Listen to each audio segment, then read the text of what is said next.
because this is wartime, you know, and in Japan, when you're 8, 9 years old, and we're at war with the United States, and the United States are, and the Americans and the British are our mortal enemies, you know, and we're going to fight till the last man, and all that hype, world hype, you know. And of course I got right in there, you know, but I think I had some mixed feelings, because I knew my father wasn't, you know, at the early part, he was not, he was in Canada and so forth, and but I didn't have any strong feelings either way.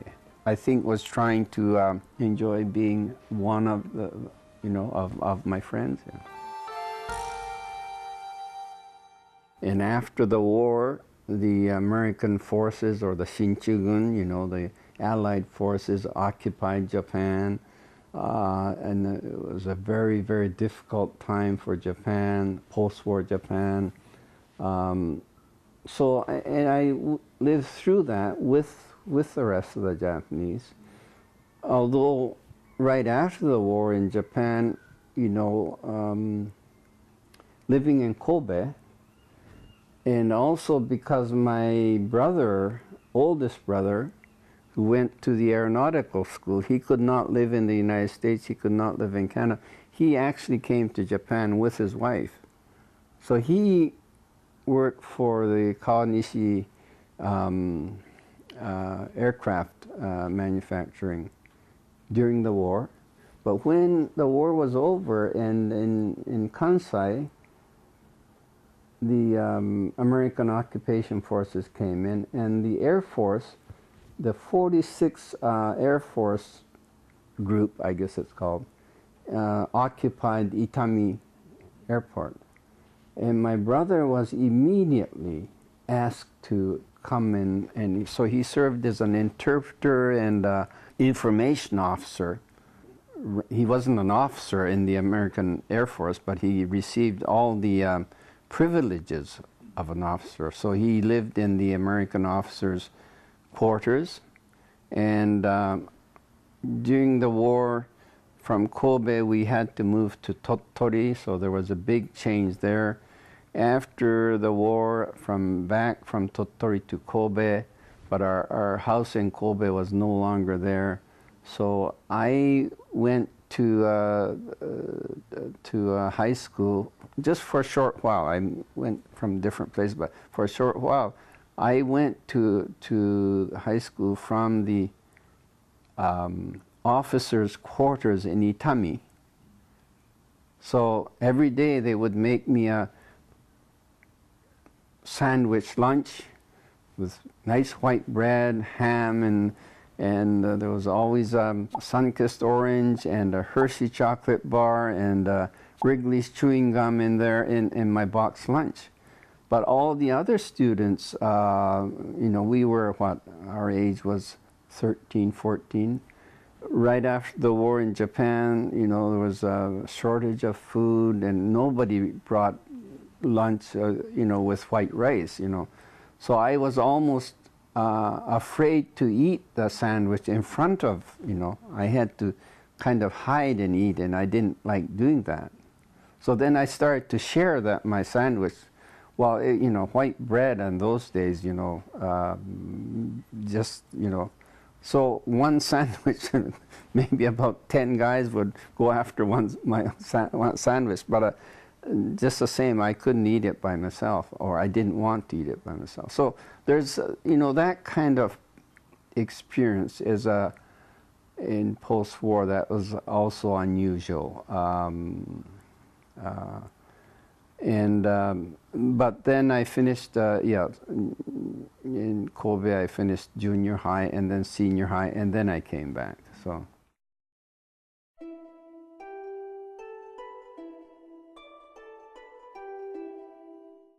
My father was, after he immigrated after he came to Canada, he was naturalized. He became a naturalized Canadian citizen. So when he was asked if he wanted to go to Japan in 1943, he was also advised, if you choose to go to Japan, you are going now to enemy, voluntarily going to an enemy place, and therefore you will lose any and all your Canadian rights. And he was aware of that. And so when he went back to Japan and when the war was over, he wanted to come back to Canada, but he was not able to. They did not permit that person to come.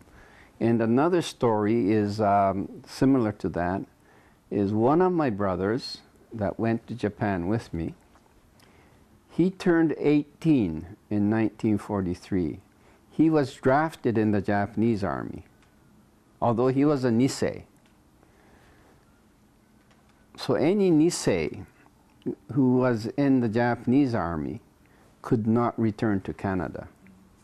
So the other thing is, once my father went to Japan during the war, he lost his Canadian citizenship.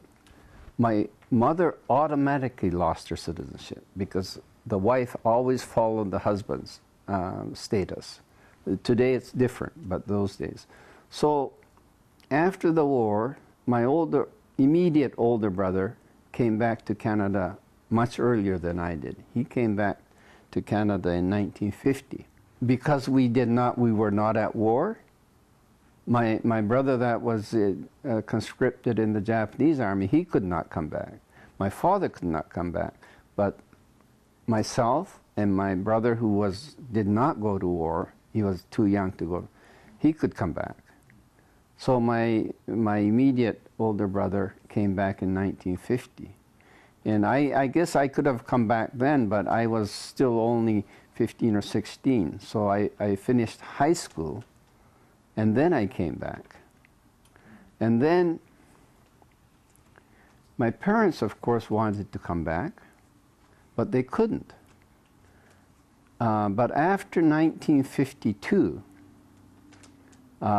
which was called, there was the year of the San Francisco Treaty, that they lifted that ban, and my father and my mother were able to come back after 1955. So when I came back, and my other brother, immediate brother, came back in 1950, and I had two brothers in Canada.